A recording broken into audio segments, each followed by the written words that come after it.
So since 2022, with the war in the Ukraine and Russia, the priorities in Europe and the European Union has changed dramatically.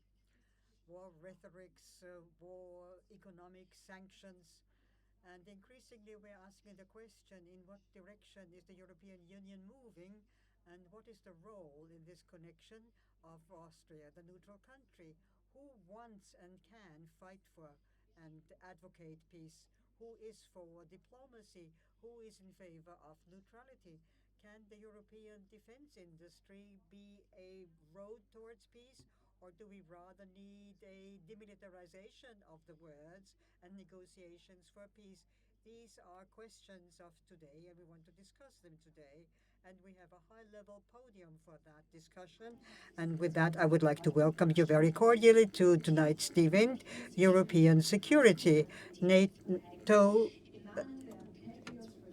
Defense and Neutrality by the European Patriots and the Let me first of all give some housekeeping amounts on your seats. You have the earphones, the headsets. You can use them because some of our participants will be speaking in English. On channel 1, you will get English, and channel 2 is the German translation. And now, to go a little more into detail with this subject and to start this evening together, I would like to ask Andras Laszlo to come up to the stage. He's the president of the Patriots for Europe Foundation, member of the European Parliament, and we look forward to listening to his ideas and thoughts concerning tonight's topic. And let's give him a hand of applause.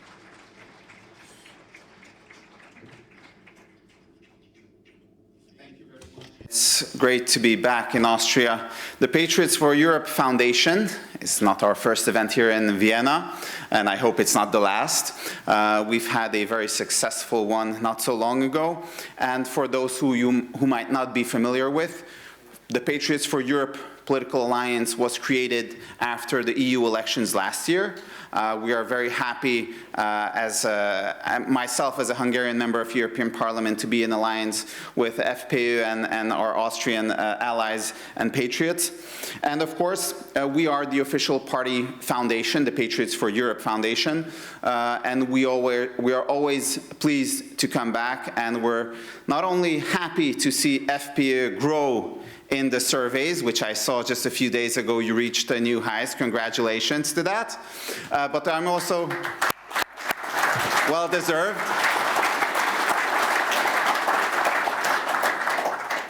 And it's also nice to see that you're not only growing in the polls, our events here are also growing proportionally. So that's a great sign going forward.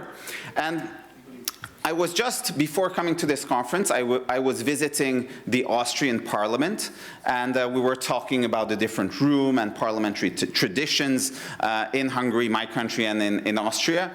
And this is really what it's all about. It's our common past, common history, discussing that. We've shared centuries together as neighbors. Not only Austria and Hungary, but also many European countries have had very close history together. And of course, this history is not always easy. At the same time, we also have differences in our history. We will be discussing European security today, and of course, Austria is famous for its neutrality. Hungary has a very different history in terms of security. We were a forced member of the Warsaw Pact. We are now a voluntary member of NATO, so that's also a difference, but there's also common security between us, as we're both EU members and with many others in the European Union. And it's not only a common history we share, we also share a common present. Here in Central Europe, we share common present political common project with the European integration, and we also look forward to a common future. And for that common future, we need to think a little bit about what European integration history was. The integration of Europe started after the Second World War with the promise of peace, prosperity, and freedom. And if we look at Europe today, we have stagnation economically. We have political candidates and opponents being sidelined. Also, here in Austria, the #1 party is not allowed into government. We face a cordon sanitaire in the European Parliament, we as Patriots. And of course, it's time to change things. We also have, instead of security, we have the most devastating war going on for more than 3 years now in our neighborhood. And we don't see the leadership, we don't see the vision, we don't see the strategy on behalf of European institutions and great member states. This kind of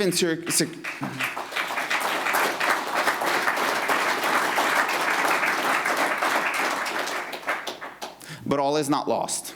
We were just discussing with some of the panelists here before the conference that although we didn't schedule this event to be at the same time as the peace conference in Egypt, it falls on a good day.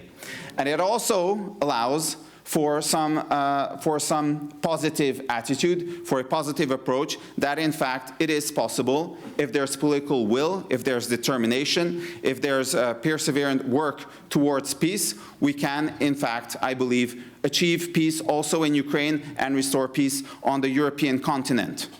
This raises many questions because the global power share is changing economically and militarily.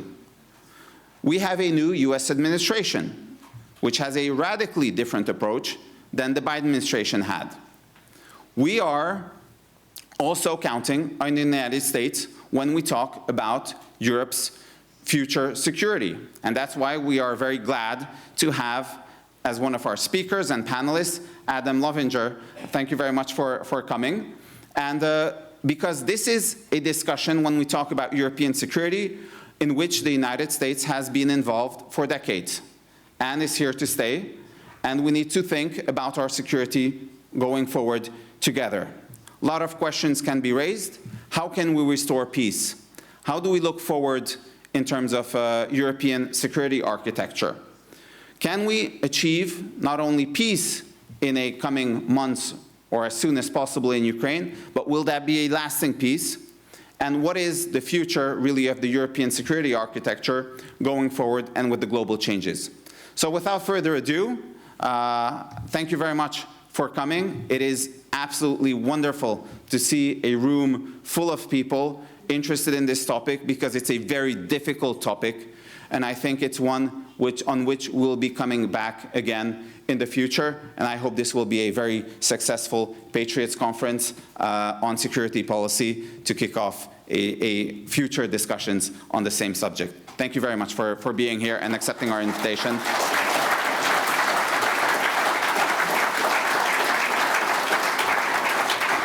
And last but not least, I'm really grateful to the members of parliament from Austria, from FPÖ, for taking this initiative and that we can cooperate on this event yet again. And I look forward to many others as well.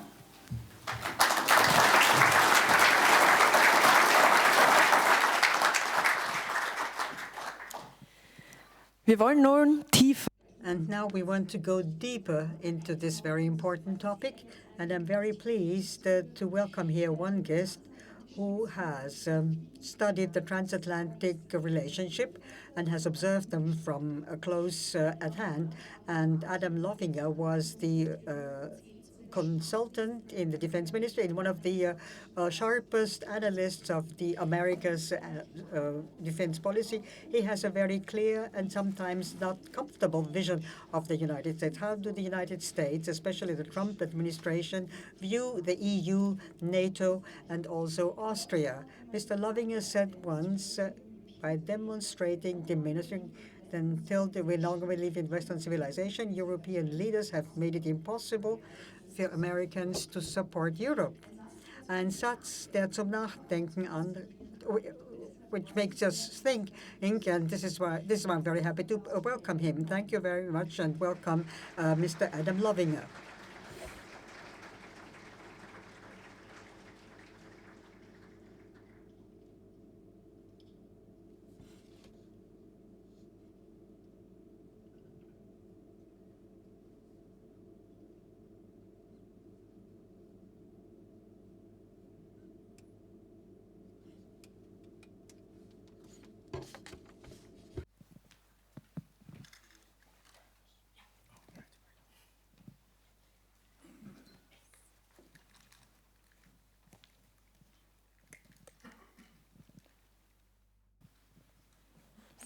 Können Sie mich schon hören? Funktioniert? Can you hear me? Does it work? Can you hear me, Mr. Lovinger?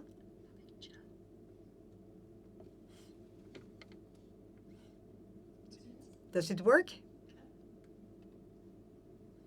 So this is okay. Can you hear me? So let's start now. Mr. Lovinger, first of all, thank you very much for taking the time today. Thank you for being with us here tonight, and we look forward to your presentations. I said at the beginning that the transatlantic alliance is something that you have seen from the inside for many decades.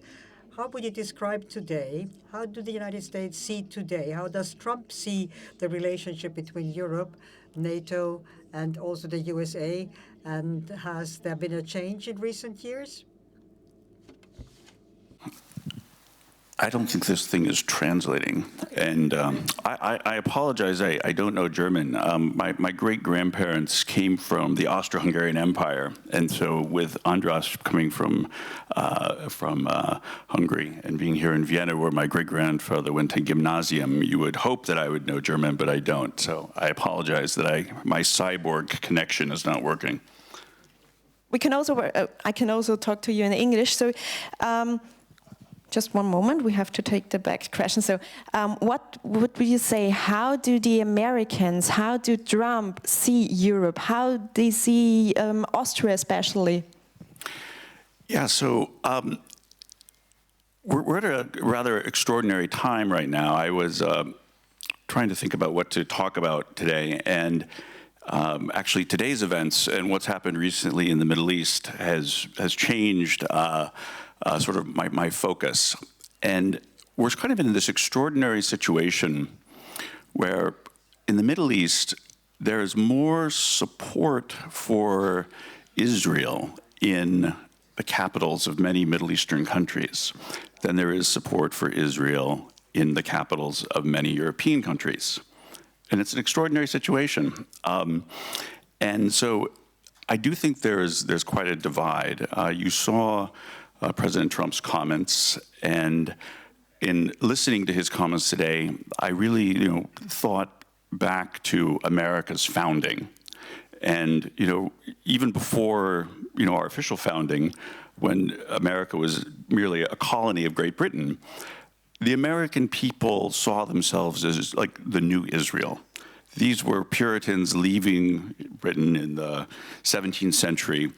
And there was always this view that the values that God had established with the Israelites was something that the new pilgrims who came to America would reflect. And this is something, if you listen carefully to President Trump's speech today in Jerusalem, you really heard those old values of American exceptionalism.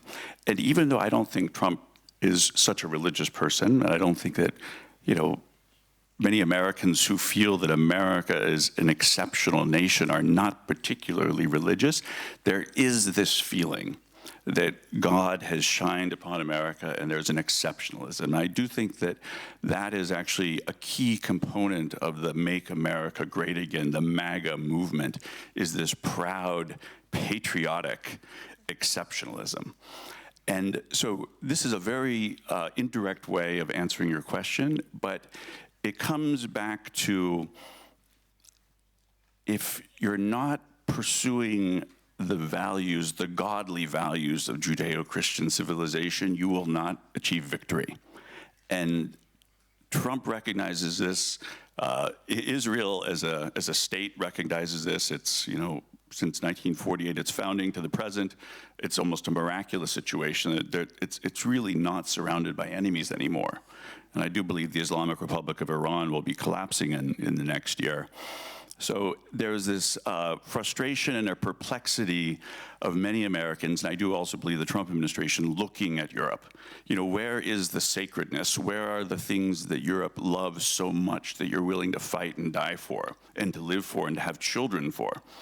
And so it's that sort of love that Saint Augustine of Hippo spoke about that really creates successful civilizations. That is, I think, one of the greatest sort of sources of perplexity in American views of Europe today.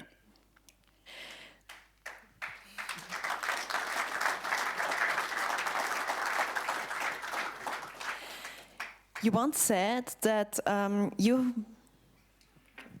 Sure. But we can also do it in English, it's no problem. Funktioniert jetzt die Übersetzung? Is it working now? Can you hear it? So, bleiben wir beim Englisch.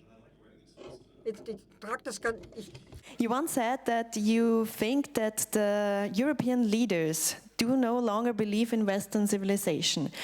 I think when you're listening to Trump, you really feel that he loves his country, that he believes in the future of his country. So there is a big difference between Trump and many of European leaders. Do you think so? Yeah, I do, and it's a continuation of what I said previously. It's there's something extremely sacred about sovereignty, and I really have to commend the Patriots of Europe Foundation. I think that your platform, as I've studied it, is actually very wise in many respects. And with sovereignty comes dignity, and also identity. And this is really why people live. They want to pass on their identity, their dignity, their culture. And so I think that this is something that's incredibly important, and I'm proud of Patriots of Europe. I'm proud of you in this room for recognizing the strategic significance of sovereignty and pushing and really trying to claw that back. That's number one. Number two is the strategic significance of culture. This is something that is so important, and I think that America's had an easier time. Europe has been a magnet for immigrants that do not believe in Western civilization and actually are hostile to it. And this is something that is extremely important to stop being so concerned about offending people, but speaking the truth, which is that civilizations do rise and fall based on culture. Some cultures are more successful than others. It's like even children know this, but if you can't speak about this, there's going to be real problems. So I think that you're off to a good start. To really make great leaps and bounds, what I would encourage you to do, and I know it might be obnoxious for Americans to come over to Europe and tell you what they think you should do, but I'll do it anyway because I actually care about you, is to assert your Judeo-Christian roots more. And this is something which is you should not be ashamed of, and you will have greater victories if you do, because this is something that people are willing to to live and die for, is this identity. Absolutely. When you think about the future and coming back to the relationship between the US and Europe, how do you think it's going? Do we need to restart this relationship, or can we work it out just with dialogue? Yeah, as I was speaking with Andras earlier today, one of the great frustrations that I have, so I'm a national security strategist. I've worked in the highest level strategy office in the Pentagon for about a dozen years, and there's a lot that can be done with alliance strategy. But this is a terribly, terribly neglected theme. So much can be done with how do we knit together the strategic logic of Europe's aspirations and really what are the most positive sort of human dynamics going forward. Europe and America can really leverage each other's comparative advantages and knit together an alliance which is much more strategic. And there's been a tremendous lack of interest. And I'm personally, frustrated as an American because I think that it hurts Europe more than it hurts America. Europe needs, because of all the constraints that Europe operates under, it needs the benefits of a strong alliance more than America needs it. But there's no interest in Europe that I've found, almost zero. And so it's perplexing to me. Thank you very much. We will now get to start the panel. Und ich darf jetzt unsere And I have the pleasure now of welcoming our guests here to the panel. And soon our colleagues will join us to dive even deeper into the topic. Mr. Lavinger will stay with us and also contribute to the panel. And in line with ladies first, I have the pleasure of asking Dr. Susanne Fürst to come to the panel.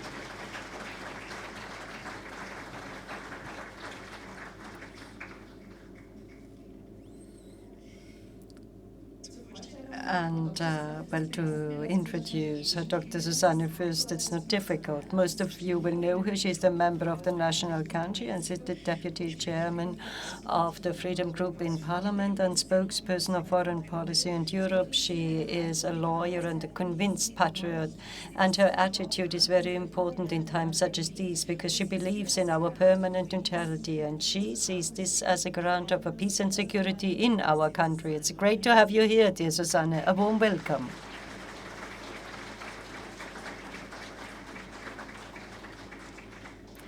And I announced that before. We have international guests in our midst, and it's a great pleasure to have a high-level partner to the discussion from our neighboring country, Hungary. He is an expert with a clear and analytic view and a sound knowledge on the large economic and geopolitical questions of our times. Anton Bendarzsevszkij is the director of the Oeconomus Economic Research Foundation in Hungary, an outstanding think tank, and he is a sought-after analyst, and we can see and listen to him in international media. Warm welcome to you, Anton.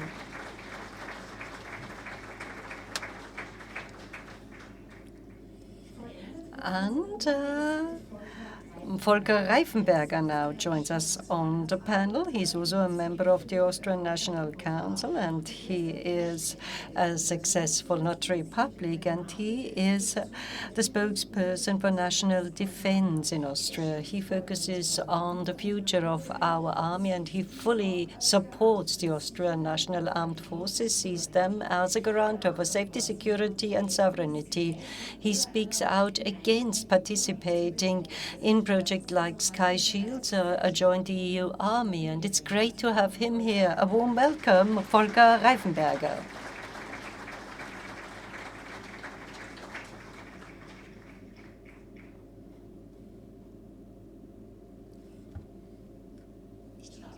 And I would like to start by asking Susanne Fürst for her introductory remarks. Thank you very much, dear Lisa. First of all, a lovely good evening, and thank you for this overwhelming interest. We are very honored by seeing that so many of you are interested in this topic, in this event.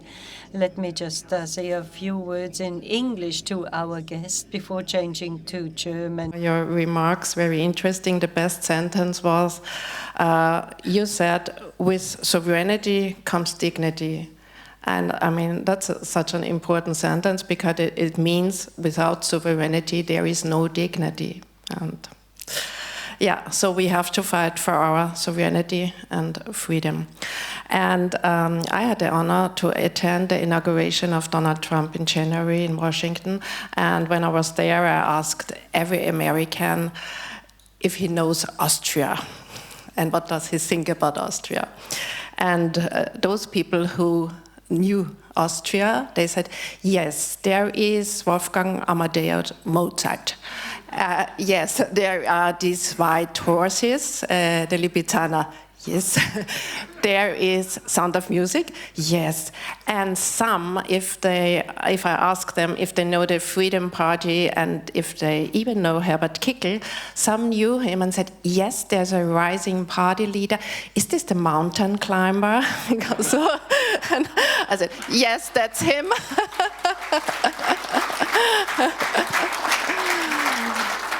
And he's a great patriot, and what Donald Trump and Herbert Kickl, and I think all of us combines or connects, is the love for our countries. So let's change to German and to your questions. Ja, vielen Dank. Thank you very much, dear Susanne. I would like to start by talking with you about our neutrality. It's very important to you politically.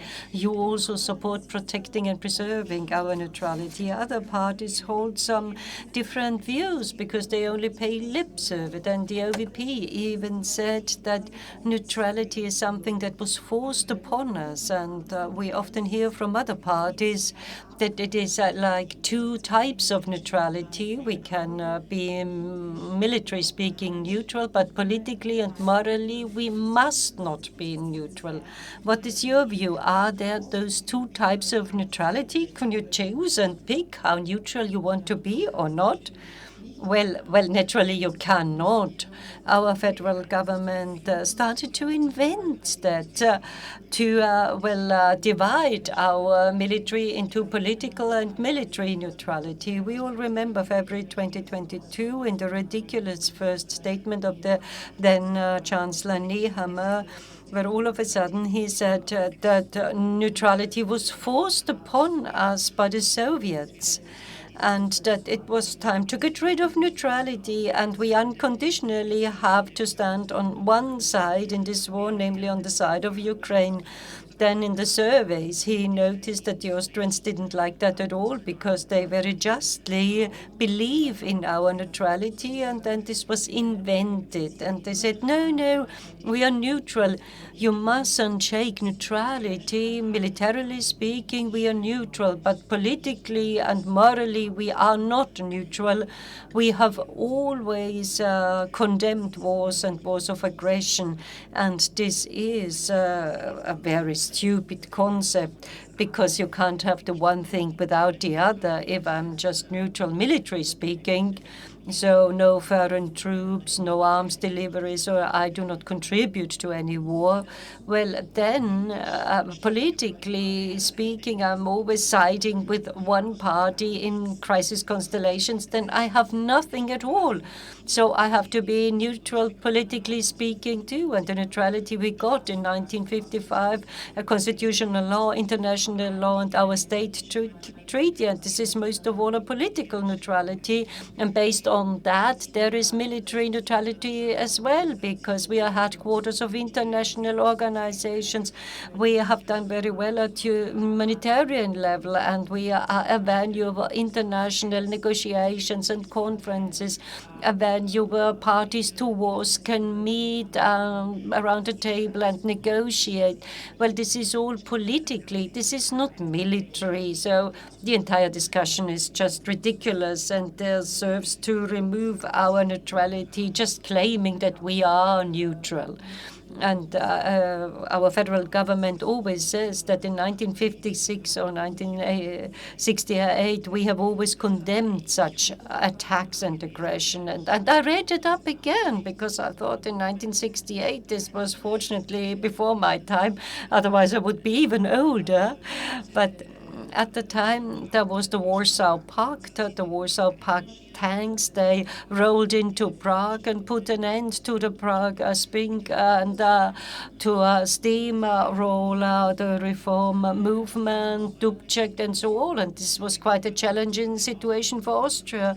The World War had ended in 1945, and we didn't know whether the tanks would keep on rolling across our borders, and the Federal Chancellor Joseph Klaus didn't say that we are unconditionally on the side of Prague or of the then GSSR, and rhetorically they kept their restraint. They focused on the fact that they were neutral, but they took in the refugees, provide services to them, and then people went on to other countries. And what the government had told us, that we condemned all that morally, this is not true at all.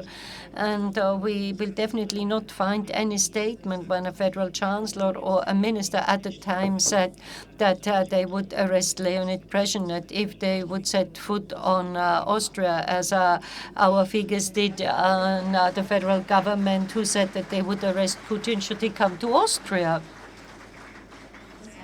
And this means that this understanding of neutrality is something we should take into the present time. This is something we need to conserve. Everything is flowing and in motion, but this is not the fact for that.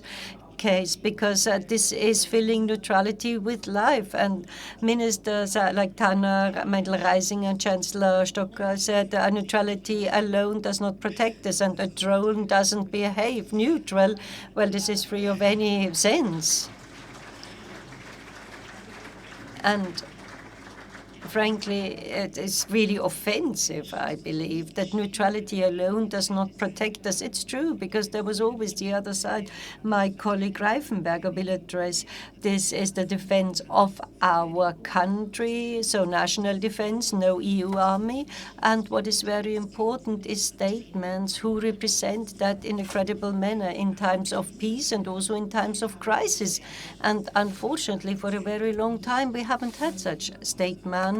And let me briefly come back to the term of statesman. We cannot talk about that because there are only few in Europe, so I will stop talking about that very soon. But let me mention among statesmen Mr. Orban and Andrej Babiš. Our hopes are on him, and also on Mr. Fico. And well, these are heads of state from all sorts of different parties, Orban and Fico. It would be ridiculous saying that they are friendly of Russia, considering their history and the terrible experience they had with Russia. But now they kept their restraints, they seek a balance, and in a most desperate manner they have been standing up for peace and are being scolded for that by the EU, although their countries are NATO countries and we are neutral and behave completely differently. And before coming to the end, I would like to mention Donald Trump. And you can definitely not claim that he would come from a neutral country, but the superpower U.S., it's the dominating power within NATO. But he distinguishes himself through peace initiatives. We watched Russia-Ukraine, and this is what we need to do on a small scale. He understands the points of view. He has a look at the security interests of Russia. What does Ukraine need? They would have actually reached an agreement if there wasn't Europe. And we congratulate him on his Gaza-Israel initiative, a most beautiful thing. Today, the last hostage, well, only part of them unfortunately survived, but for their families, it means the world that they were released. So thank you, Donald Trump.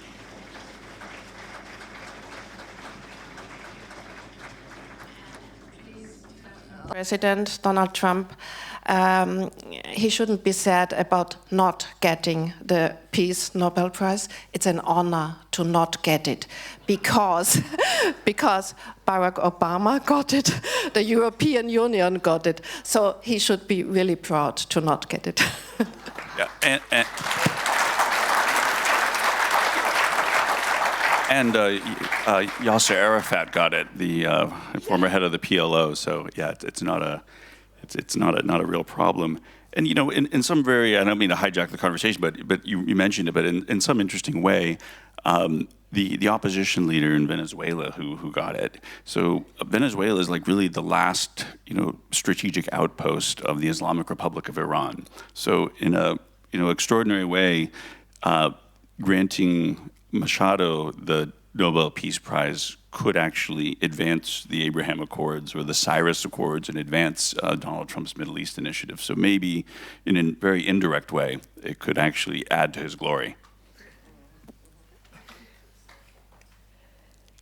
Lieber Volker, die Landesverteidigung. Dear Volker, national defense has already been mentioned. It's an essential part of our neutrality. But what about Austrian national defense? Is Austria ready to defend itself? What needs to happen within the Austrian Federal Army to make sure that we are ready to defend ourselves? Thank you very much, dear Lisa, ladies and gentlemen. I would like to have a look at history, because we experienced that after the fall of the Iron Curtain, the whole of Europe, in an uncontrolled and uncoordinated manner, started disarming. And due to that, in Austria and in the whole of Europe, a military vacuum was created, which is quite a dangerous state. And over the last few states, there has been the peace dividends. They cut down on defense spending and used the financial means in other areas. What did that mean for Austria? in times in the 1980s, beginning of 1990s. We had the spatial defense. You might remember General Spanocki and the then Spanocki doctrine. We had quite a high mobilization level, sometimes more than 300,000 people we couldn't achieve in practice, but this was the planning level. So we had a strong federal army, federal armed forces. Then the entire mobilization framework was gradually reduced to 220, 110, to now only 55,000 troops. And numerous military associations were dissolved. Heavy arms were sold, and only nothing or just a small nucleus of arms and weapons remained now that we see threats, aerial threats like drones. We used to have 6 air defense battalions, and now we only have 1 and try to slowly build up a second one. I remember some 15 years ago, I talked to a major general who has already retired, who told me that aerial defense was some type of weapon we no longer need. This is to be extinguished, he said. But the picture is a completely different one. Right now, militia was destroyed, and internationally, so these are the active officers on reserve, and the basic service was cut down, and mandatory military service at civilian level was stopped, and they only focused on foreign missions and the armed forces, some what I would call aid police, and this type of police is only used at the border, at the inner European border, the Hungary-Austrian border assistance mission, and this is dishonest task free of sense. It is like an escort service for the migrants. This is how I call them. Instead of keeping people from crossing the border. So that soldiers are not allowed to push people back. Migrants are collected, registered, and then handed over to our social system directly. And it sounds very tough, but in reality it would be better for our states if we had them all passing through, hoping that they would travel on and do not end in our social system.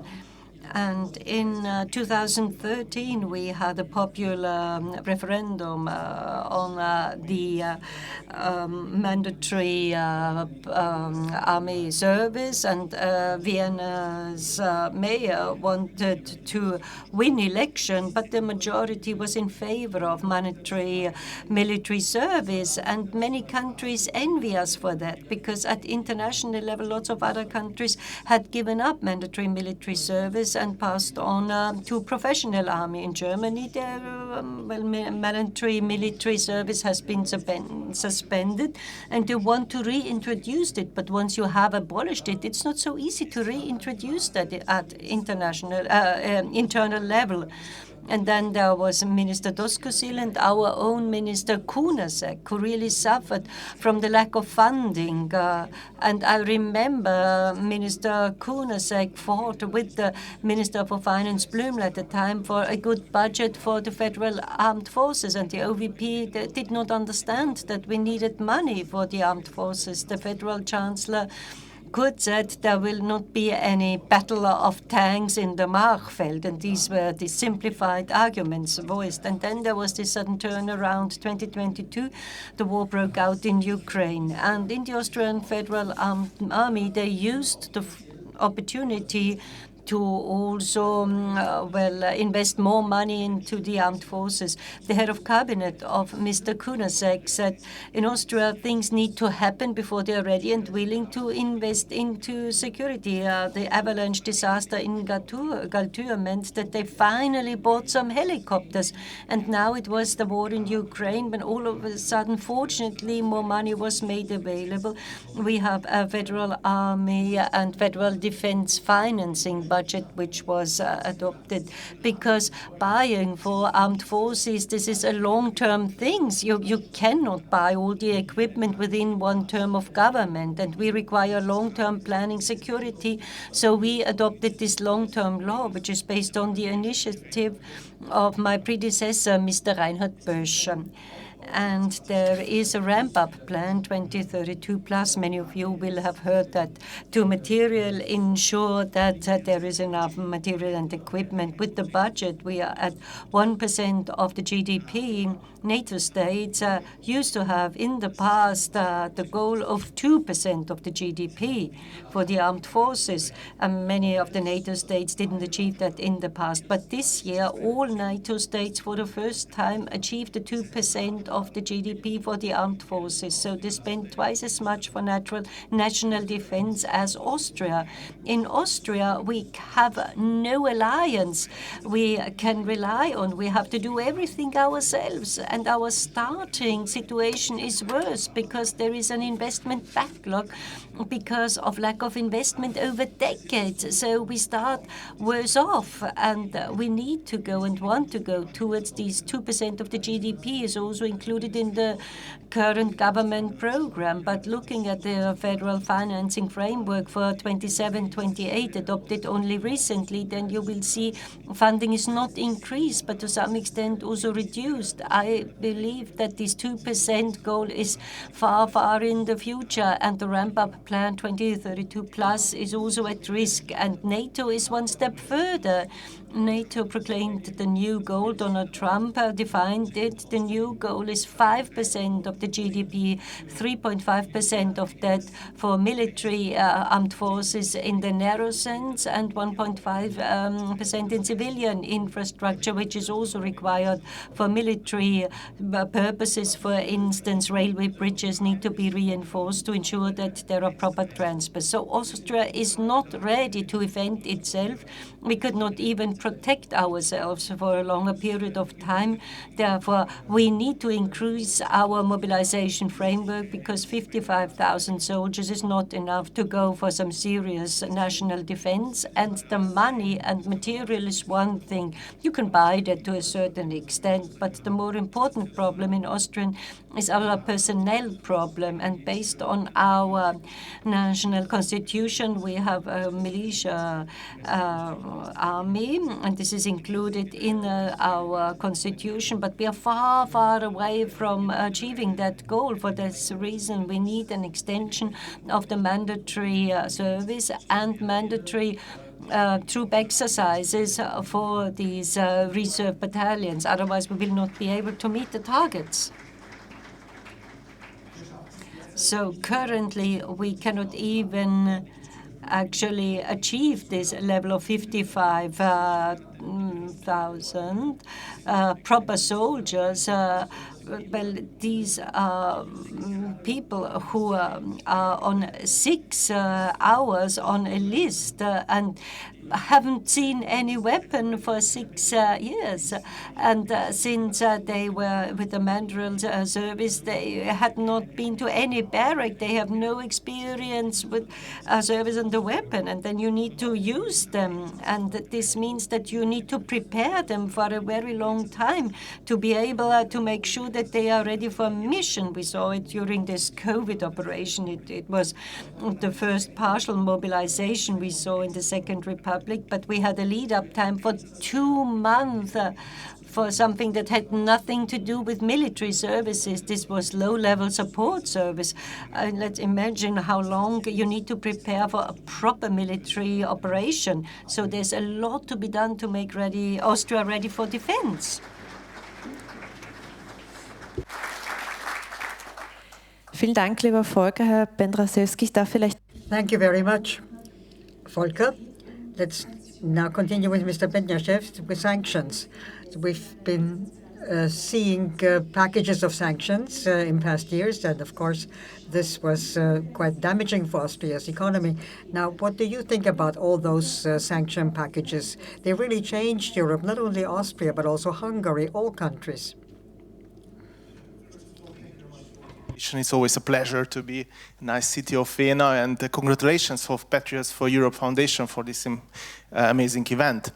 Let me start with another remark, and then I'll continue with sanctions. A few weeks ago, I was at a conference in Poland at one of the biggest economic conference, I think the biggest economic conference in Poland, Karpacz Forum. And the panel was called, it was something about Russia, and basically it was discussing the question, are we prepared against the threat coming from Russia? And for the panel, I was collecting some quotes for European decision makers and politicians. And after I told the quote, I didn't tell from whom they were and from when. And then later I told the exact dates and the names. And I think it was quite surprising for some of the speakers and the audience. So let me tell you some of the quotes we had about the preparedness of European defense and our preparedness against any threats coming to Europe. So first, this is a wake-up call for a Euro-Atlantic community, for NATO, and for all those committed to a Europe whole, free, and at peace. Developments in Ukraine are a stark reminder that security in Europe cannot be taken for granted. Another one. Our message to Russia is clear. Choose the path of diplomacy and de-escalation, or face increasing isolation and tighter sanctions. Another one. No one will leave here with any doubt that our collective security in NATO is as strong as it has ever been. Another one. Common European army would convey to Russia that we are serious about defending the values of the European Union. Maybe the last one. We are implementing the biggest reinforcement of our collective defense since the end of the Cold War.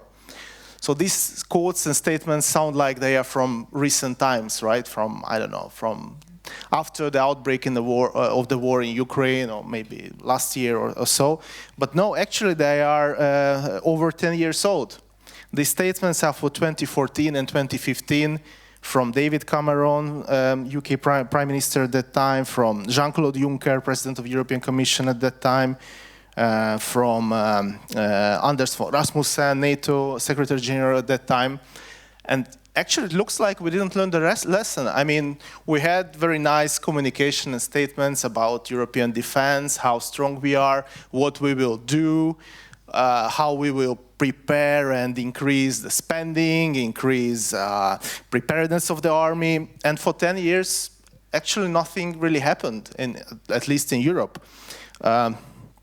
Just small remark, in Hungary and also in Poland, there were some changes because after 2015, we launched a new military program called Zrínyi 2026. It will end next year, but it will be probably prolonged. And it's a massive defense spending modernization program. And also Poland has had a similar program at that time, starting from 2014, 2015. So the problem is that we have really nice statements and communication, but at the same time, when I get asked what will happen in the next years with European defense, with the new programs launched, I'm not really sure, because we have an example 10 years ago that it looked like we start something, or we will do something, but it didn't happen. Regarding the sanctions, well, honestly, they do damage Russian economy, that's true. They also do damage our economy, that's also true. But the problem with sanctions that not the sanctions will make Russia stop the war. And if we look at the history of the sanctions imposed on any country in the last decades, they never resulted. By itself, the possibility to impose a sanction can have an impact. The other country to stop, to reconsider their behavior. But once they start something and we start doing sanctions, it never helped to achieve the goal, unfortunately. The war itself can have an effect on Russia because they have, from year to year, they are spending 1/3 of their budget to their forces, to the military forces, to the military in Ukraine. That's a big money. So I'm not sure how long will this economy survive, but they can go on. And for sanctions, they are definitely damaging the Russian economy, but it won't make Vladimir Putin stop the war. So this is something which we have to take into considerations when we thinking about the next package of sanctions and going on and going on. And come on, we are currently discussing the 19th package of sanctions. So we do not know why previous 18th package of sanctions didn't help, but definitely the next one will definitely help and damage and kill Russian economy, and Vladimir Putin will stop the war. That's the problem, because it doesn't work this way. I'm not blaming Europe for the consequences of the war. And we have really big consequences on our inflation, on energy prices.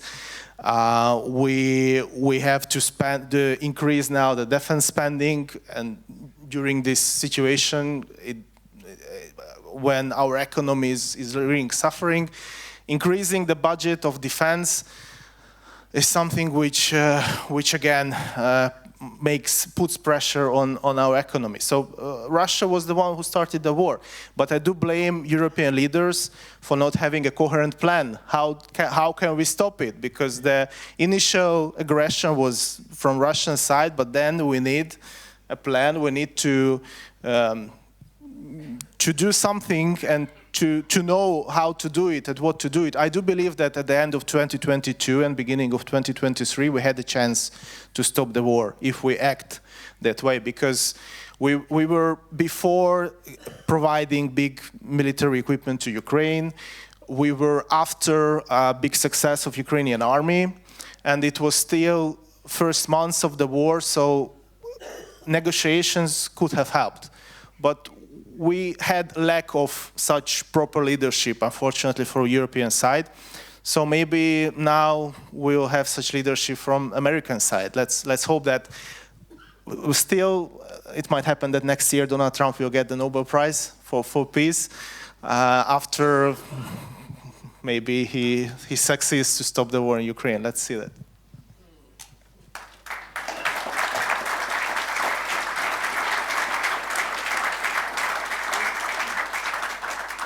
I was encouraged that today in Jerusalem, Trump, who is always someone who likes to celebrate his own success and let everyone know that peace is because of him, that he mentioned that within 8 months he's solved 8 wars, and that now he's turning to Russia-Ukraine.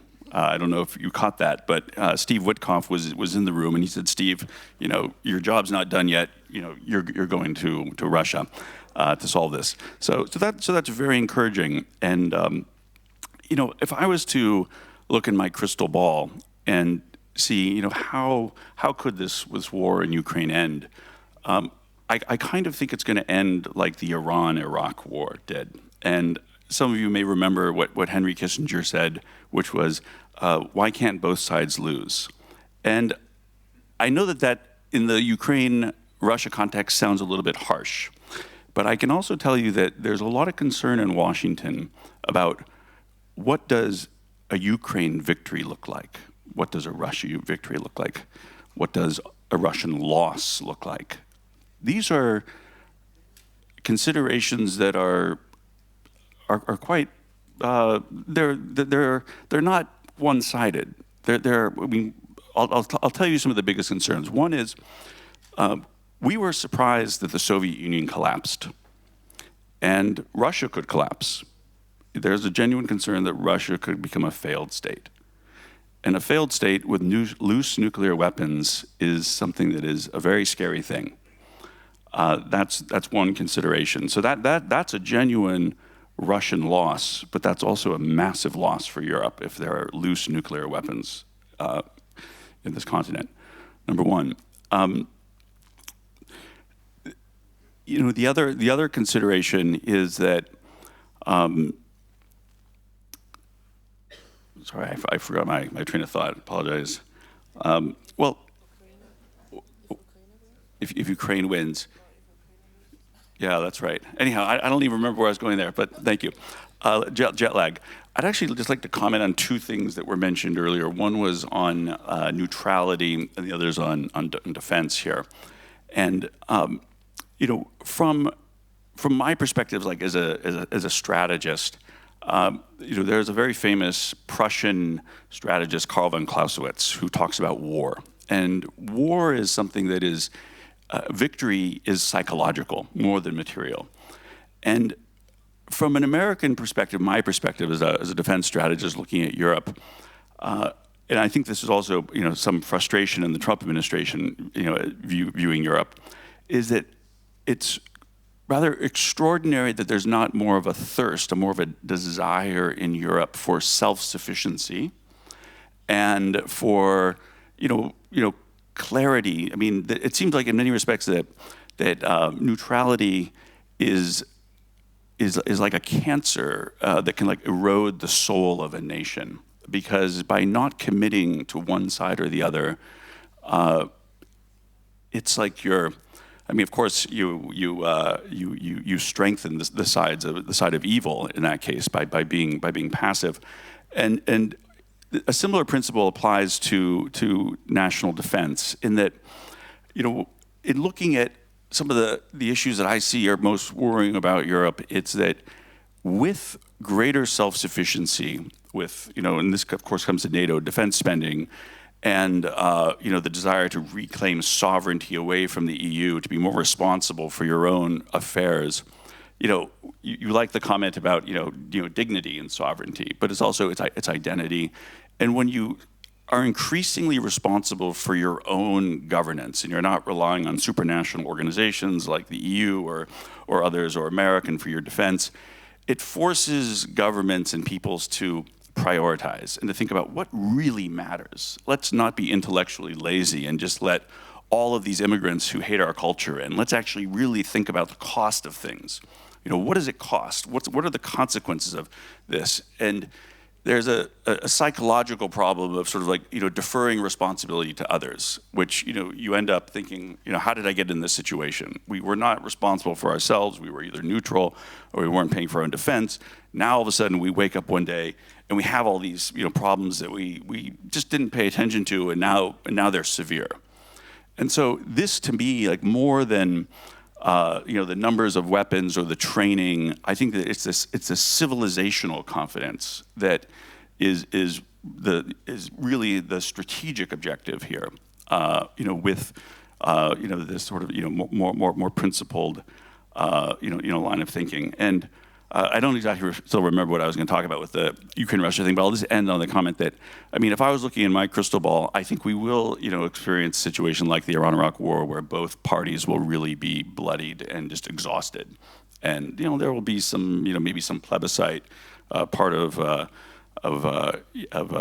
Eastern Ukraine perhaps voting to become part of Russia. I don't exactly know. It's not going to be pretty. It's not going to be, no side's going to be perfectly happy.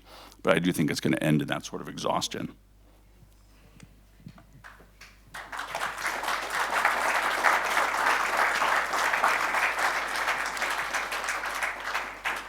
Liebe Susanne, wir haben jetzt schon ein bisschen über Donald Trump. Dear Susanne, now we spoke about Donald Trump for some time. Now he seems to be quite active and he seems to be quite successful when it comes to peace talks. Now, isn't that also, or wouldn't that also be the task of a neutral state like Austria? Or did we lose of our credibility because of our defense efforts and because of our approximation to NATO? Did we lose that game?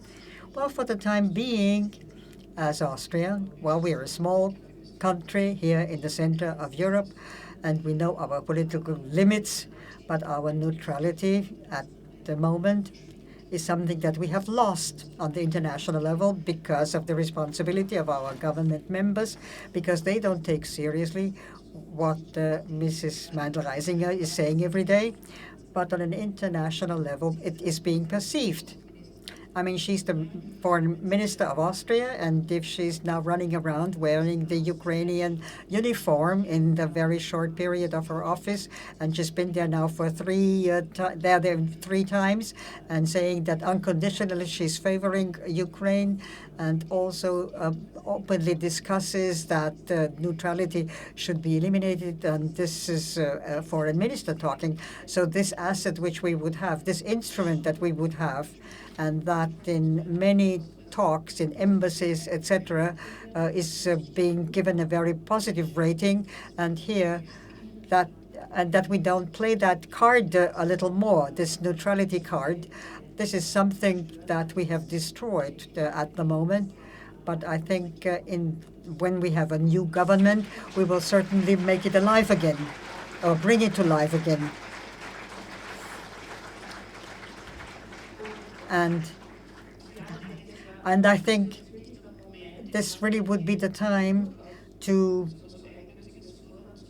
take that as a pretense, our neutrality, or as a reason to move away from that massive EU course, to become a little more aloof of this warmongering that is going on. Now, the NATO countries and also Czechoslovakia, the Czech Republic and Slovakia and Hungary, and we, although we would have neutrality, we are not standing aside and not distancing ourselves from that EU course of action. And it's really a puzzle to me, what is actually the strategy? And the question is, since February 22, where is the strategy?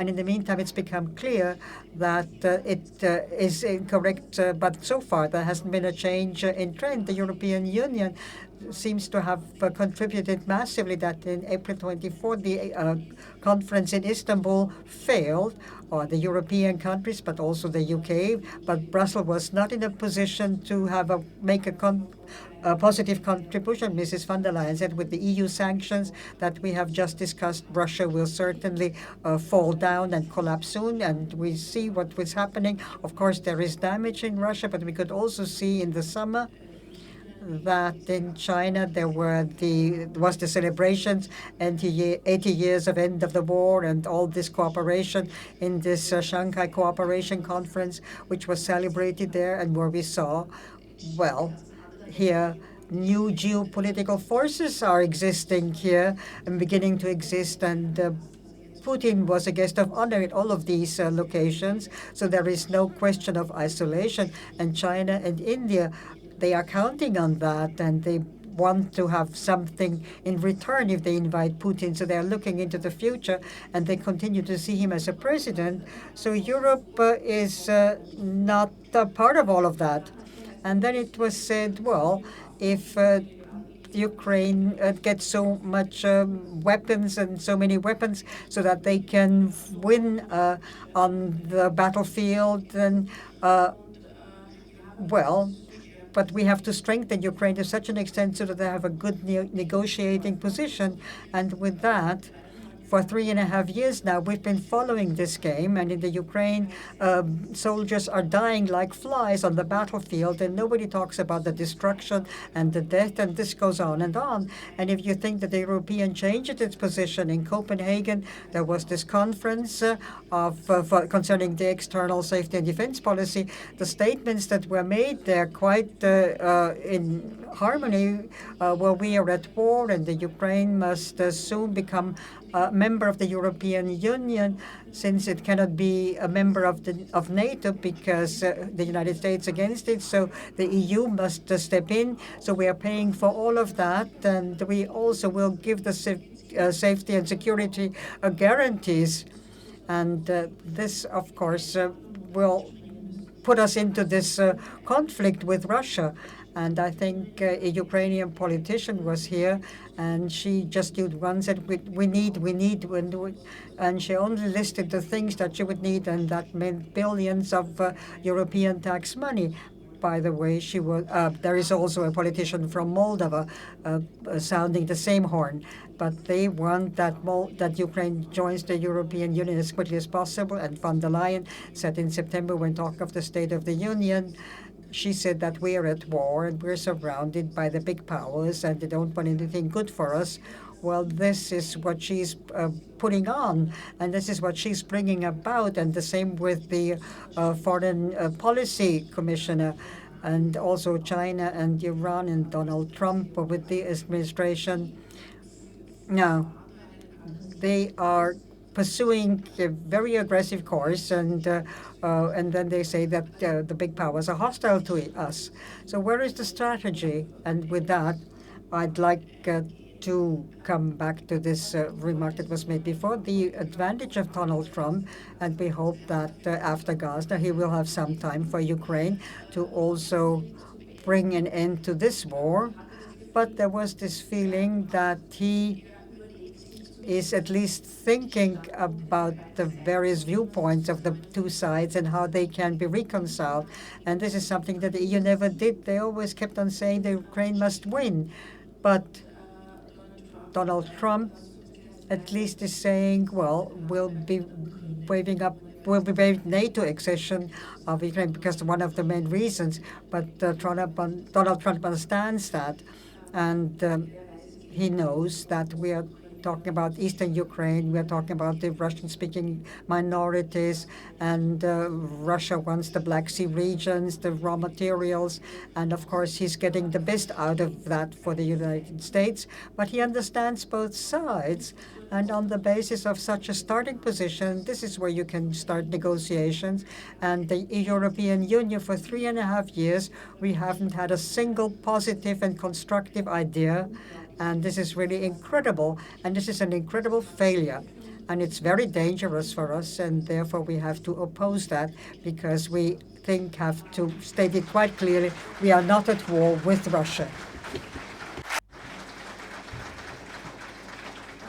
And to come back to the European heads of state and government, I mean, you sit there, listen, gawping on what Macron says. And for me, this is some kind of a mechanism. So you have them all sitting here on a volcano in their countries. Just consider the France without a functioning majority or government. Keith Starmer's support after 1 year in government is dwindling, and the situation is terrible in these countries. And what is going on in Germany, we are following that most attentively. So if I have a disaster at domestic policy level and I'm responsible for the most terrible things, then I try to distract attention, and it's much more important to be a warmonger and to pose for photos on tanks. But this is without any responsibility, and we must not forget that there are leading politicians who want us to go to war instead of making some sensible politics.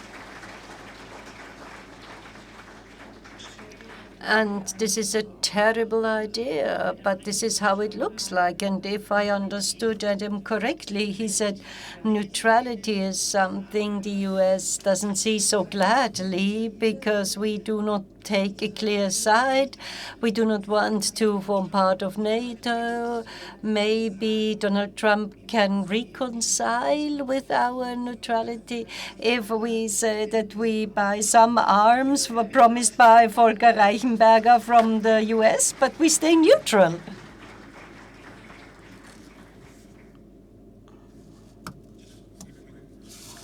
I'm actually quite optimistic about the future of the Ukraine-Russia conflict, and the neutrality point. It's complicated, and I wasn't referring precisely to that. Falling in to support Russia or Ukraine. My experience in government, both in the Pentagon and the White House, is that it's very difficult for an administration to focus on like many problems at once. And so when one big problem goes away, it frees up so much sort of bureaucratic, political it opens like a window of opportunity. And with what's happened in the Middle East recently, that has opened up a tremendous window of focus now.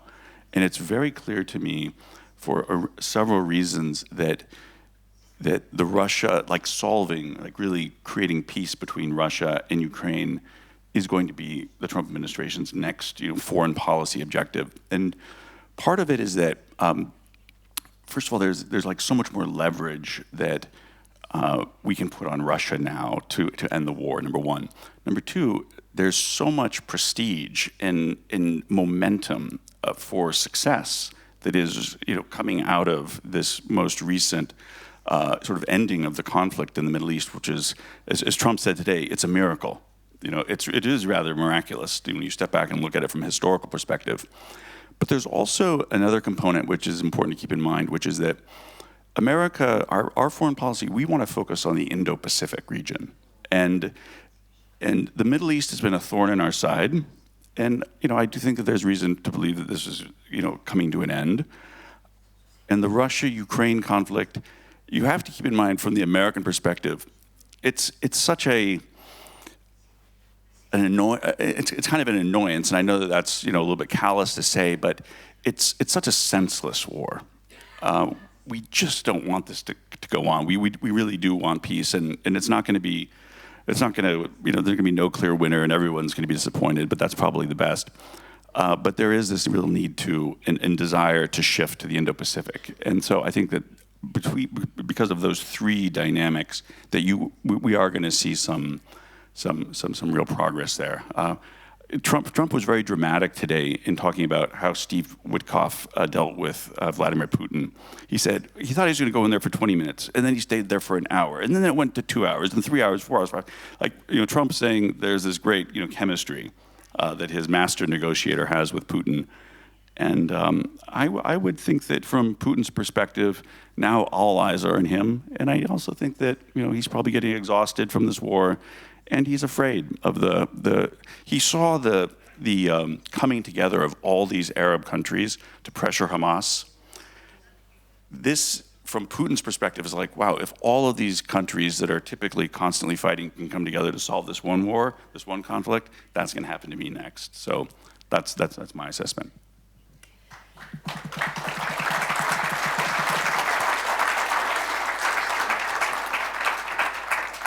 Herr Volker, viele haben Volker, lots of people placing huge hopes in Donald Trump when it comes to peace efforts. Not many trust in the EU's capabilities, because for many years they've been turning the spiral of escalation. All the more it is important for Austria to be credible and neutral.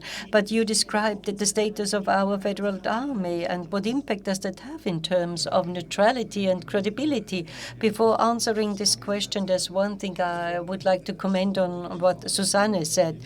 So when we sell arms, then when we buy arms, if possible, then in Austria, otherwise then in the EU, to keep the value added here in the European Union. And it is also a question of resilience, and not to make ourselves dependent of a non-EU state as the US. But the reality is a completely different one. If we look at all the defense investment paid by the EU, 70% of this added value goes to the US. So in practice, Donald Trump can be quite satisfied.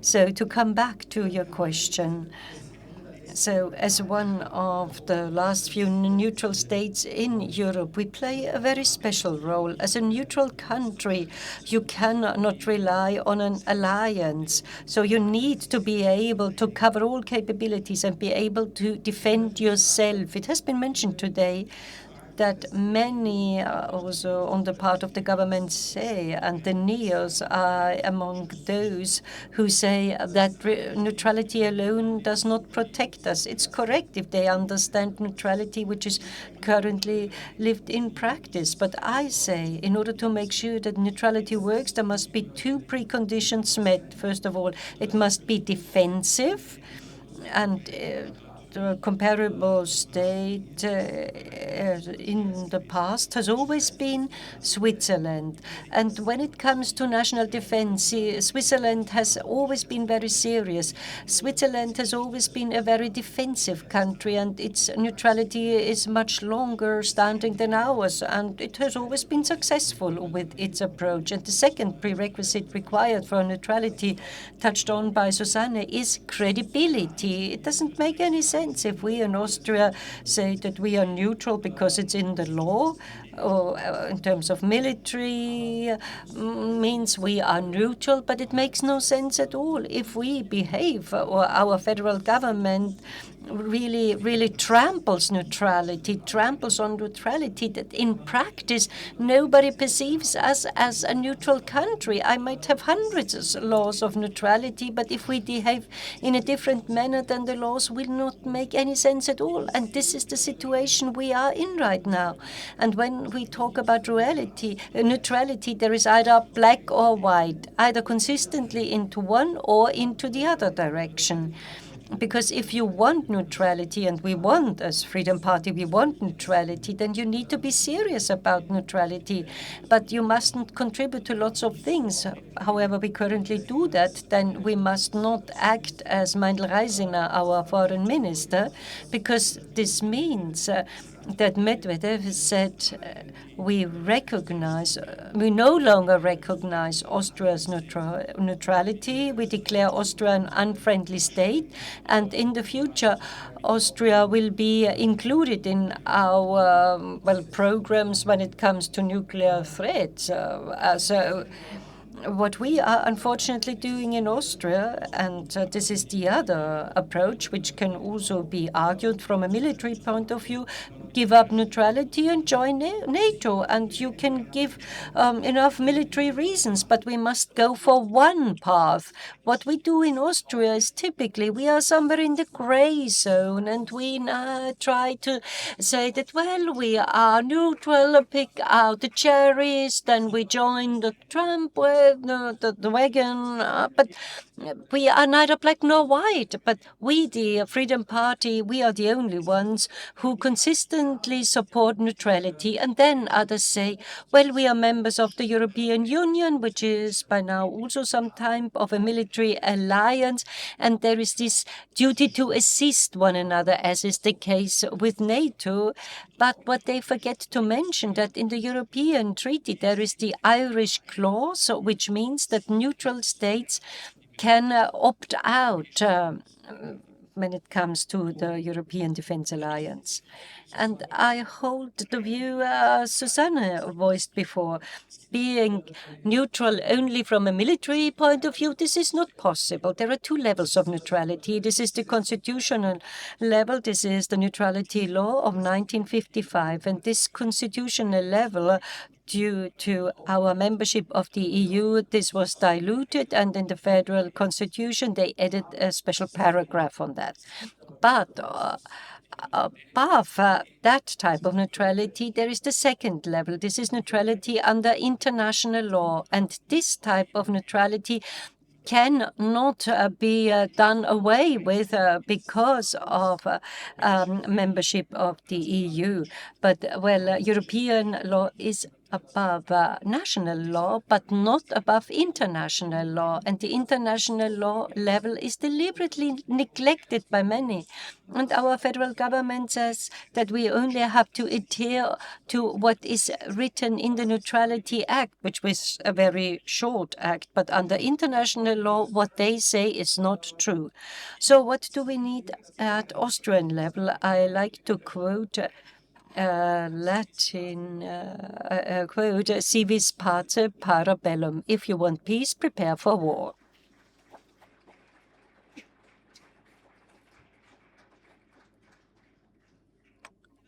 Dear Anton, before you mentioned that there is no strategy for peace on the part of the EU. Countries like Hungary, for instance, try to adopt their own path in the interest of their own people. In Austria, this is unfortunately not the case. Well, the government prefers to forget the interests of the people. But do you believe that in the future more governments will side with the people because the military power has changed in many countries and they focus on patriotic forces? So that question, I have to be extremely optimistic. But actually, I am optimistic, and I do think that something is changing now in Europe in terms of our approach towards the war, towards possible strategy to the war. And let me also answer to Susanne. She said that she also mentioned that there is no plan, European. I also mentioned that there is no European plan. Actually, there is kind of a plan. The plan is that let's survive for long enough that something will happen in Russia. And then if something happens in Russia, maybe to Putin or the other political leaders, then maybe we will win. That's unfortunately not a strategy, it's a lack of strategy. And I do hope that it will change. Well, Putin is 73 years old now, old enough, but as we've seen to his meeting with Xi Jinping, he wants to live until 150 years. So he's still in the middle of his of his life. So that's not a strategy. I do think that we need a coherent strategy. I do hope that now, with the election of Babiš, now we might see some new energy in the Visegrad group, in V4, which unfortunately didn't have such vision in the last years after Polish elections and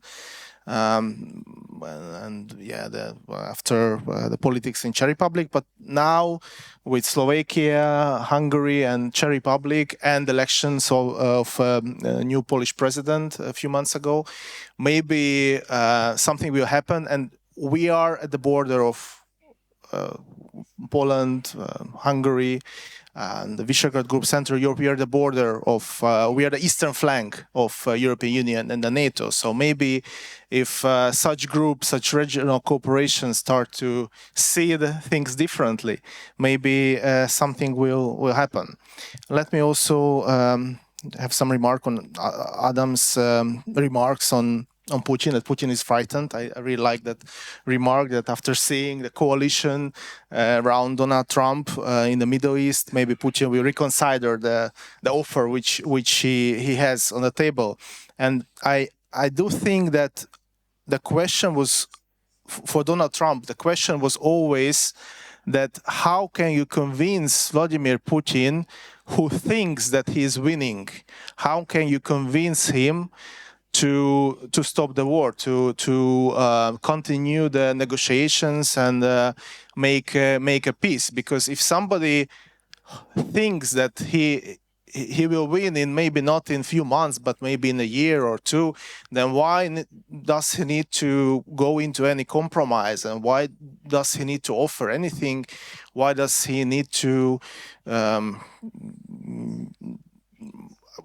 make any compromise, for Ukraine or for anybody else? So that was the biggest problem. And how can you convince such politician? You can either offer him something, that put something in a basket, and then he will think that maybe the offer is good enough, that if I continue the war, then maybe I will lose more than I will gain with the offer. That was one type of approach we've seen so far.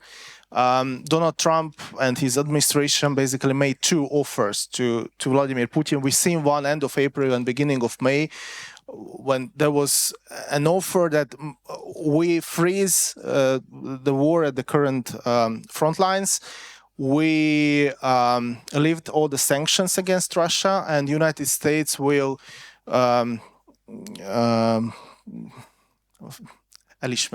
will recognize, thank you very much, Crimea. But it was not good enough for Russia to accept it. And then there was another offer before the Anchorage meeting in August, and the offer was that lifting of sanctions and the Donbas region, Russia may take the Donbas region of Ukraine, but that offer was not good enough probably for Russia and was not acceptable for Ukraine, so it didn't work. And so this is one of the approach, to offer something, and the other approach is to make him think that he cannot win the war. So maybe now this is also changing, and I do agree with you that we see an opportunity, a window of opportunity now for the negotiations. Liebe Susanne, ich darf. Dear Susanne,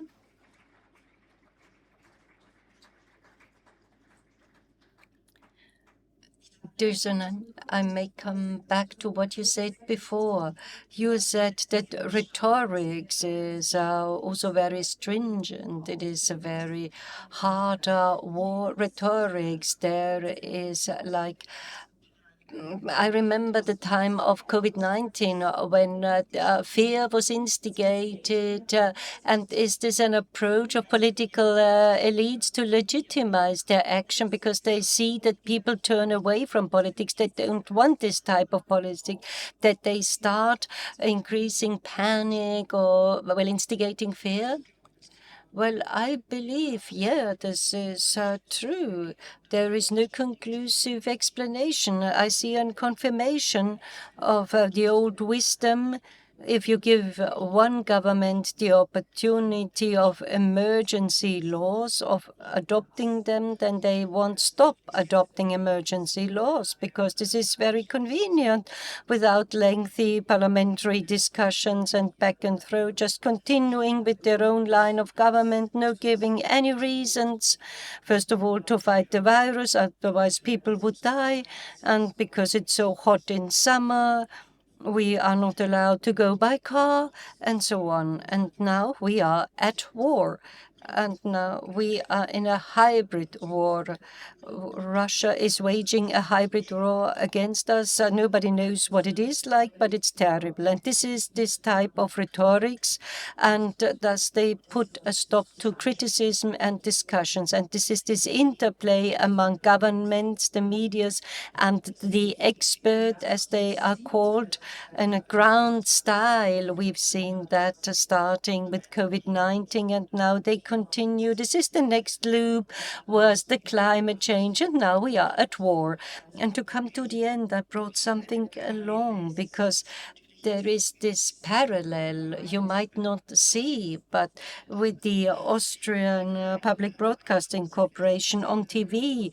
Many of you might have seen Colonel General Oberreisner, who for 3.5 years has presented his expert views to us.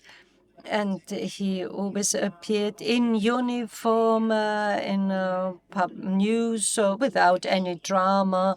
Often the background was his office. And after 3.5 years, you see the background very dark. You see tanks in the background. And he is in this camouflage uniform. So he is about to start to the battlefield. And the anchorman was also wearing this pilot jacket, so maybe he's not as courageous as the colonel, and he will join in the huge war. And this is propaganda, in my view. This is textbook propaganda for university students. How can I, develop or stage a war, and how can I, make people accept everything because they are so afraid.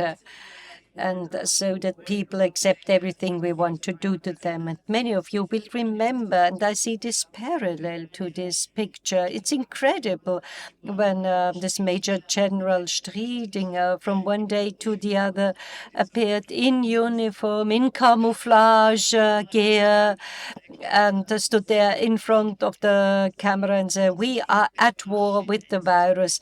It's the same story, 1-to-1. Yes, they want to isolate us, and now we are afraid, and this is how it stayed. But we will act in the other way. We join forces, and we are not afraid, but we need to succeed to get out of this emergency law mode, as I'd like to call it.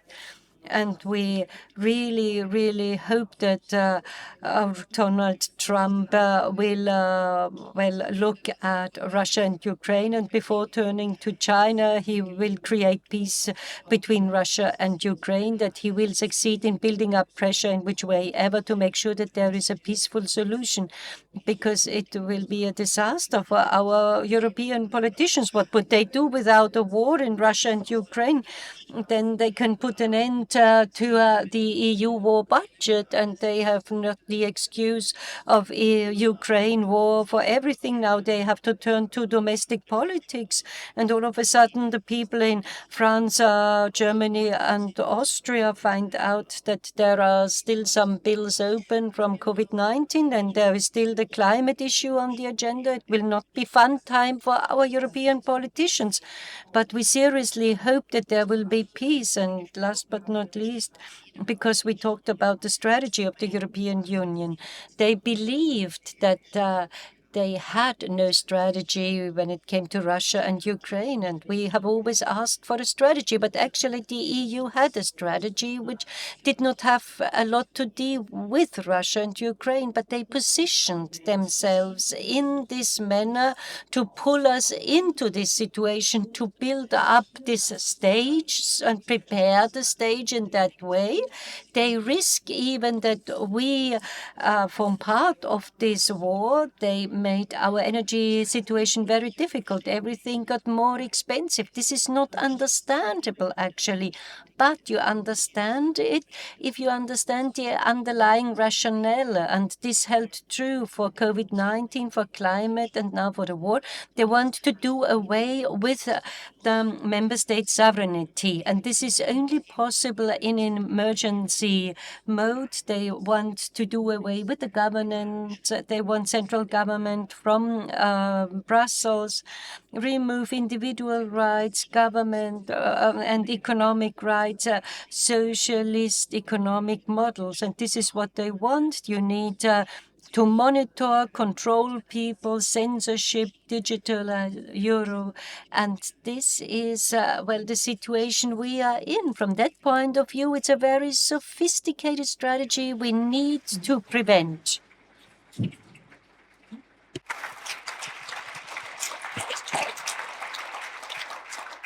So, Susanne, thank you for topic.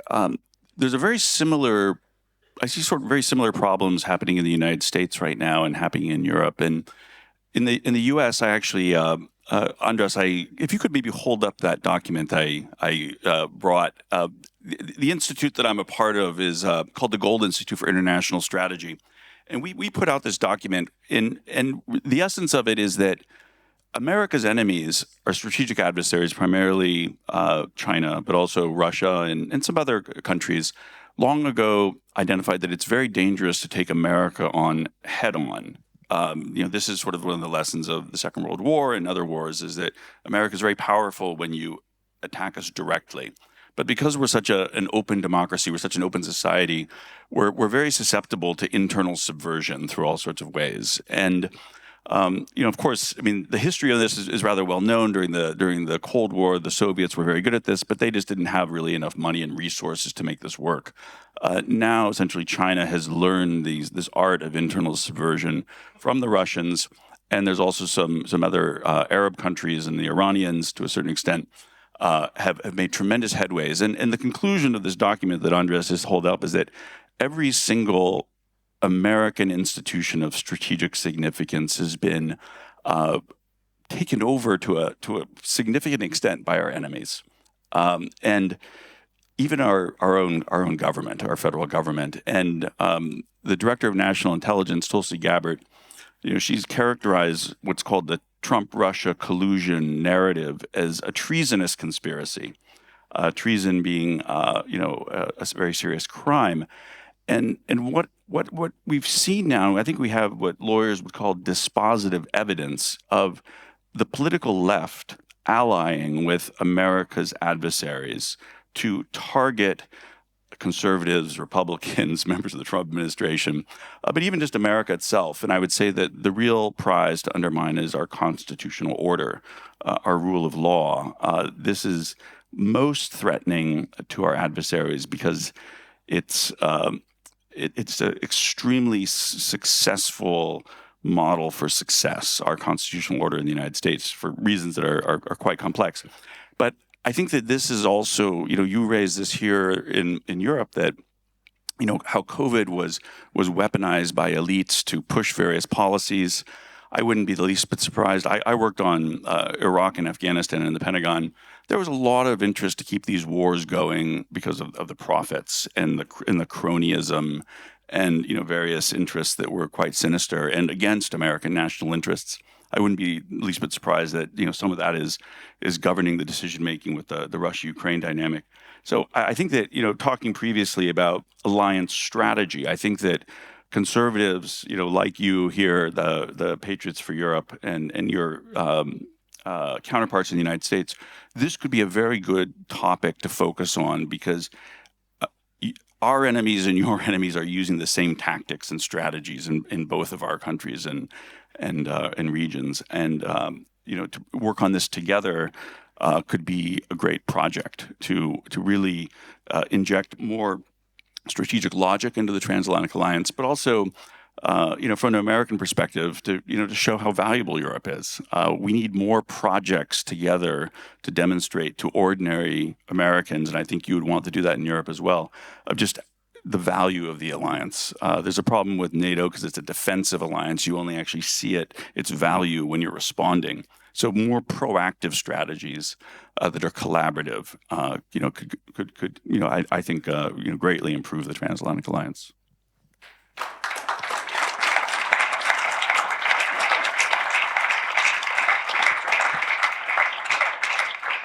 Lieber Volker, Susanne hat vor.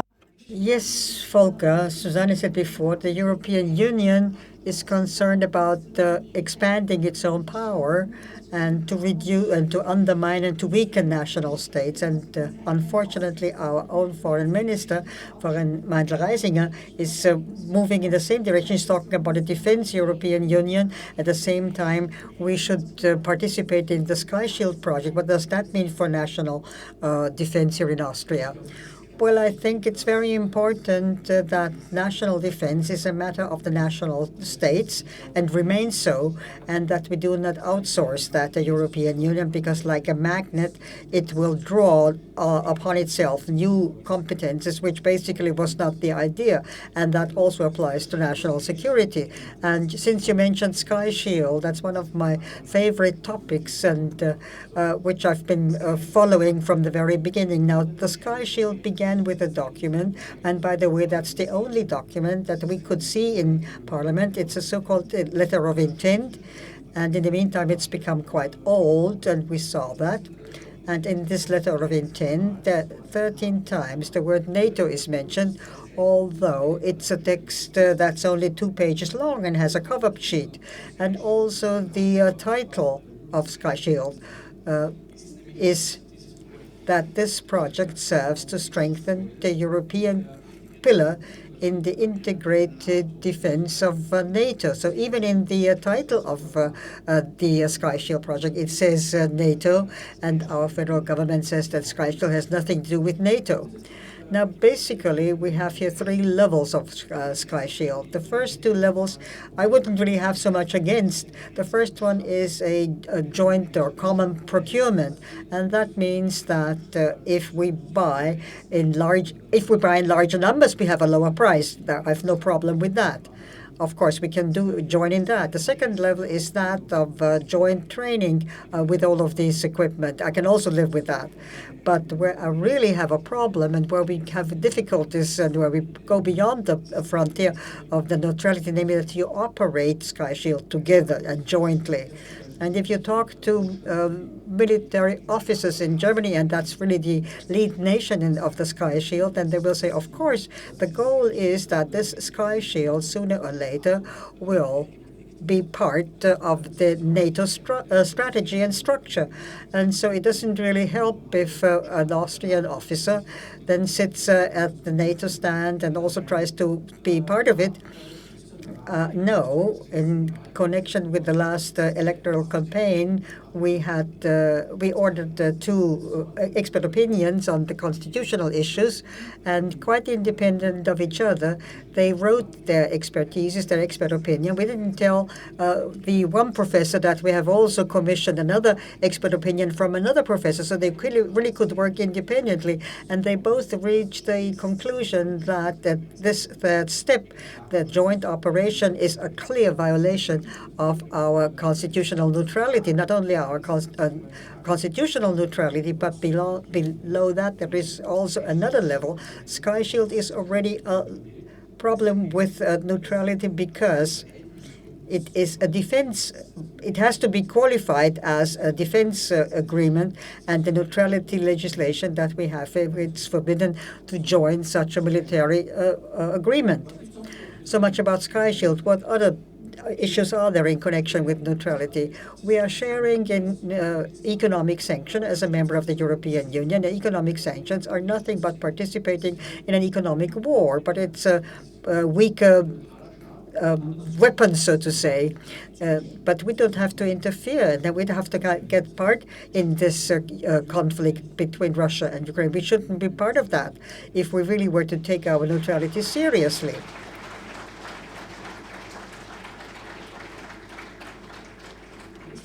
And the next major violation, think of the many military transports and flights going over Austria that we are experiencing now. My friend keeps on asking Parliament about it and gets all these numbers, how many several thousands of transports there are every year. And there is one key word that's called military mobility, and Austria, because of its geographic situation in the heart of Europe, of course, it is some kind of a turnstile, some kind of a hub, a traffic hub. And almost all routes for the Americans go through Austria. And of course, it's very important for NATO that in case of an attack, you can shift the border to the east and you can use our highways and our railway lines. Now, when we joined the European Union, we were said, well, we wouldn't need Austria as a partner in the European Union. It would be enough if the highways and railway tracks became part of the European Union. And the next subject, the European Peace Facility. This is a big pot, and where the EU uses to finance the Ukraine to a large extent. So artillery, grenades, and other military weapons is paid from that. Austria is also paying into that pot. But our federal government tells us that the money that we pay into that pot is only used for other material, not for lethal material. But that's really just a trick, because these are communicating vessels. And if we pay into that pot, and perhaps we say that the money is not for the lethal weapons, then the money of other countries is used much more for these lethal weapons. So it's just one big trick. And then OIMAP is another project. Here, Ukrainian soldiers are being trained by the European Union. Now, Austria, Mrs. Tanner, of course, is clever enough to admit that, well, the Austrian army cannot train Ukrainian soldiers. But what do? We finance through this project the training of Ukrainian soldiers who will then be trained in other EU states. Another financial commitment and another involvement in this war.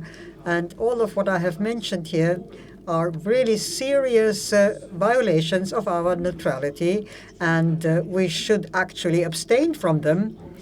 And coming back to your question, no, unfortunately, we are not behaving in a neutral way, and I think this is very dangerous.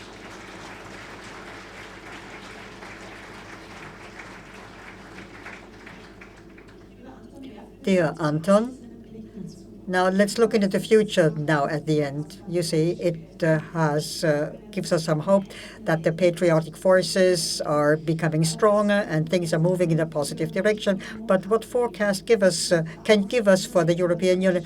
Will this also change if the patriotic forces become bigger and stronger? Or will we run into a scenario that the European Union will become stronger and sovereignty is being undermined increasingly? Defense and geopolitical expert than a political one. So I will answer you in terms of geopolitics. What future we will have for Europe? Well, the war will definitely end one way or another, or sooner or later. I think it's a question of 1 to 2 years, and maybe it will not be solved for let's say, a long-term solution. I do hope there will be a long-term solution, but probably some kind of a freeze, what we'll see in the future. That's the most probable scenario for the war. However, what is the worst to come is that we are currently living in a very turbulent time. And the war in Ukraine is just one of the symptoms. COVID, we had problems in the Middle East. We have, let's say, challenging situation between China and the United States. So the next decade or so will be defined by these very problematic, turbulent times, and we have to be prepared for it. We, as Europe, we need to have a coherent strategy. We need to have a certain preparedness of our defense forces. So we need to have long-term, medium-term, and plan and immediate priorities, what we have to do in our defense.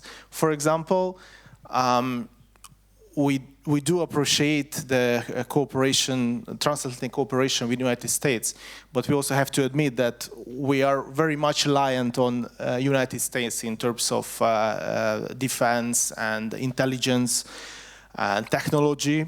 So that's not a question of immediate priorities, because we cannot do anything in few years. But we have to be a constant objective to change that in maybe 5-10 years, to work on technological advancement in Europe.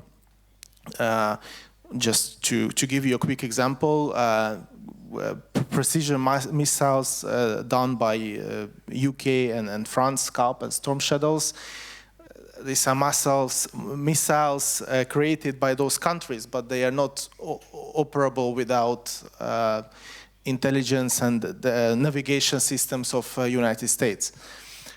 So we have to be prepared that the next decade or so will be defined by these turbulent times. We need strong leadership, and I do believe that the strong leadership has to come from the sovereign countries and not from center of Europe, because sovereign countries is what make us stronger. And if we are talking about defense was always question of sovereignty for all the countries of Europe, and I do not think that it will change, because the countries of Europe will never give up their sovereignty in terms of defense, for example. What we have to also be prepared, maybe Adam will elaborate on that as well, because we have quite a lot of trips and meetings with our American partners. So we have to be prepared that pressure on Europe towards China will grow. That's for sure, because from United States perspective, from their national interests, China is a country which threatens the United States' dominant position, global positions. So we have to be prepared that for Europe, from our economic perspective, from our geopolitical perspective, we will have to face such pressure for our main partner, United States. And we have to have a constant strategy for it. And I don't see that we do have it. But yeah, so the answer is that I think the only possibility how we can survive these turbulent times is that we try to make ourselves stronger with stronger leadership coming from sovereign countries. Unfortunately, what we see currently, and it was mentioned in the discussion, that situation in economic situation in Germany, political problems in France, Great Britain, they're not really helping this direction. But to end it on optimistic notes, maybe the changes are coming and we will see a change in the leadership in the next future, because otherwise I do not really see any hopes. How can we survive with war going on in Europe, with competitiveness issues, with inflation? We need to change it, otherwise we are doomed. Thank you.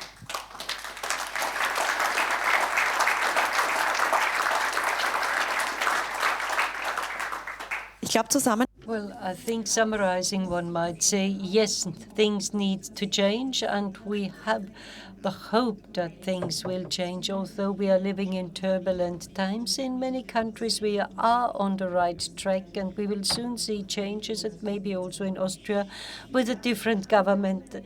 I would like to thank all the panelists here, and I would also like to thank you, dear audience, for participating, for this huge interest in tonight's event. I hope that we've been able to answer some open questions, and I hope that we have looked positively into the future. Unfortunately, we have already reached the limit of the official part of the event, but afterwards there will be some time for some relaxed gathering, and if you still have some questions, you will definitely have the opportunity to discuss that bilaterally. Thank you for coming, and I wish you a lovely evening. Goodbye.